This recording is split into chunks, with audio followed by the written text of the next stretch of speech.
என் பேரு ஜனனி. பெரம்பலூர்ல அட்வொகேட்டா கடந்த 25 வருஷமா பிராக்டிஸ் பண்ணிட்டு இருக்கேன். ஃபர்ஸ்ட் வந்து இந்த ப்ராடக்டோட சக்சஸ்க்காக தான் நாங்கள் வந்து இந்த பிசினஸாவே தொடர்ந்து பண்றோம்.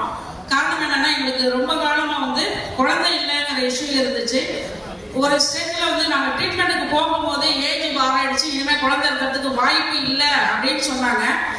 ஃபைனலா இந்த ஹோட்டலுக்கு ஏற்ற மாதிரி வந்து சுதா ஃபெர்டிலிட்டி சென்டர் அப்படின்னு சொல்லி அந்த ஹாஸ்பிட்டலுக்கு நாங்க ட்ரீட்மெண்ட் வந்த பொழுது ஓகே ட்ரீட்மெண்ட் பார்க்கலாம் அப்படின்னு சொன்னாங்க. அந்த டைம்ல தான் இந்த ப்ராடக்ட்டை வந்து ஃபுல்லா தொடர்ந்து இந்த ப்ராடக்ட்டை எடுத்துக்கிட்டதோட விளைவு வந்து பாத்தீங்கன்னா ஃபர்ஸ்ட் டேட்ல சக்சஸ் ஆனது மட்டும் இல்ல, ஒரு மாசத்துக்கு குறைஞ்சபட்சம் 40,000 ரூபாய்க்கு மெடிசன் கொடுத்தாங்க. நான் பொய்யெல்லாம் சொல்லல. 4வது மாசத்துல இருந்து அந்த மெடிசன் எல்லாமே கம்ப்ளீட்டா ஸ்டாப் பண்ணிட்டு நம்மளோட ஐபல்ஸும் ஐ காஃபி மட்டும் தான் எடுத்துக்கிட்டோம். கடைசியா அந்த 9th மந்த் தாண்டி வரைக்கும் என்னோட பேட்ச்ல இருந்த எல்லாருக்கும் டெலிவரி ஆகி எனக்கும் வந்து கடைசியில ஃபுல் ஃபிளெஜ்டா வந்து டெலிவரி ஆனது. டெலிவரி ஆனதுக்கு அப்புறம் 45 டேஸ்ல இருந்து என் குழந்தைக்கு இன்னைக்கு வரை ஐபல்ஸ் மட்டும் தான் கொடுத்துருக்கிறேன். இது வரைக்கும் டாக்டருக்காக ₹1 என் பொண்ணுக்காக நான் செலவு பண்ணல.